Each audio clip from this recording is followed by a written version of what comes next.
Salut, c'est François. On se retrouve sur Story pour la deuxième partie de la saga Lada Niva que nous raconte Nico. Si effectivement la production est lancée, c'est au compte-gouttes et seulement dans les ateliers OPP, destinés à produire des petites séries. Les mois passent et chez Lada, on est bien incapable d'assurer seule l'industrialisation du nouveau Niva. Un accord est trouvé avec General Motors et une co-entreprise est créée sous le nom de GM Avtovaz, très original. Le nouveau Lada sera produit par cette entité dans une usine financée par les Américains. Première conséquence, le nouveau Lada Niva sera vendu sous le nom de Chevrolet Niva. Deuxième conséquence, rien ne presse pour retirer l'original des lignes d'assemblage. On se dit que le Niva original, rebaptisé 4x4, va finir tranquillement sa carrière. En attendant, il termine le siècle avec toujours autant de succès.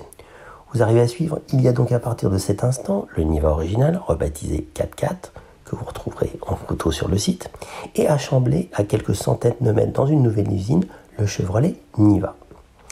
D'année en année, le Niva original reste au catalogue et devance même le Chevrolet Niva, censé le remplacer en termes de vente. Quand Renault prend le contrôle de Lada en 2007, il récupère le bébé. Le franchisseur est rentabilisé depuis au moins 25 ans. La demande est soutenue, rien ne presse. Il faut réorganiser l'entreprise, tout repenser de fond en comble, développer une nouvelle gamme.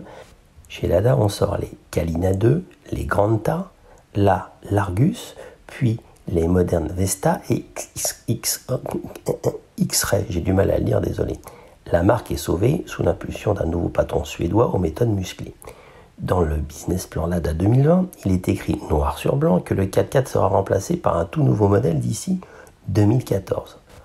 En 2017, donc 3 ans après, non seulement il est toujours produit, mais on célèbre ses 40 ans avec une série spéciale. L'occasion tout de même de communiquer sur l'avenir. Un nouveau modèle arrivera en 2018 et l'actuel Niva ne sera plus modernisé davantage d'ici là.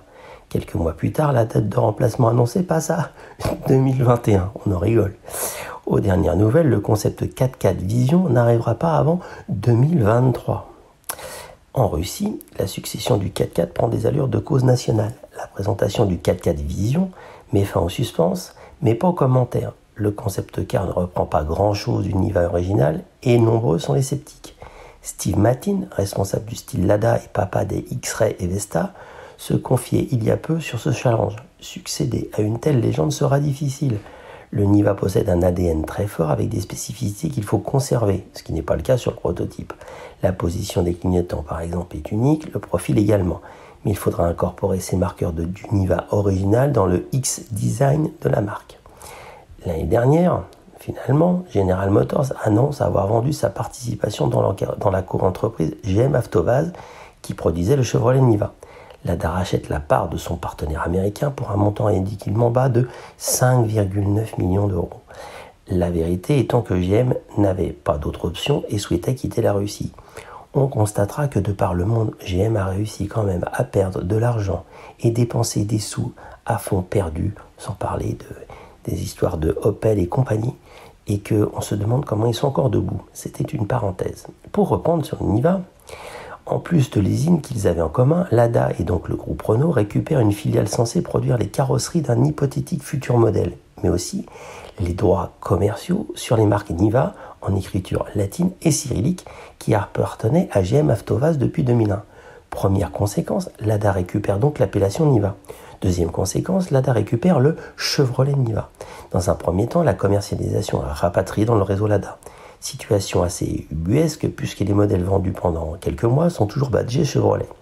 Une situation qui ne pouvait pas durer infiniment. Ainsi, aujourd'hui, Lada a officiellement présenté son nouveau Lada Niva. Vous l'aurez compris, il s'agit d'un simple rebadging de l'ancien Chevrolet Niva. Aujourd'hui, la gamme Lada comporte toujours le fameux Lada 4x4, celui qu'on aime, l'ancien, l'ex-Niva, vendu depuis 1978, mais aussi le nouveau Lada Niva, ex-Lada 21-23, Chevrolet Niva, vendu depuis 1998. Vous trouvez ça compliqué? Attendez la suite. Le projet de renouvellement du Lada 4x4 est toujours d'actualité. Il débauchera tôt ou tard sur un nouveau modèle, plus beau, plus performant, plus cher. Peut-on imaginer Lada abandonner pour autant ses baroudeurs premier prix sous prétexte qu'il sorte un nouveau modèle? C'est pas le genre de la maison. Le 4x4 et le Niva seront fabriqués aussi longtemps qu'ils se vendront. On devrait donc se retrouver avec 3 Niva différents dans la gamme, et malheureusement, aucun en France, car la logique veut que, comme Renault ne veut pas faire de concurrence avec les produits Lada aussi avec Dacia, eh bien cela ferme toute porte à la commercialisation d'éléments de véhicules Lada.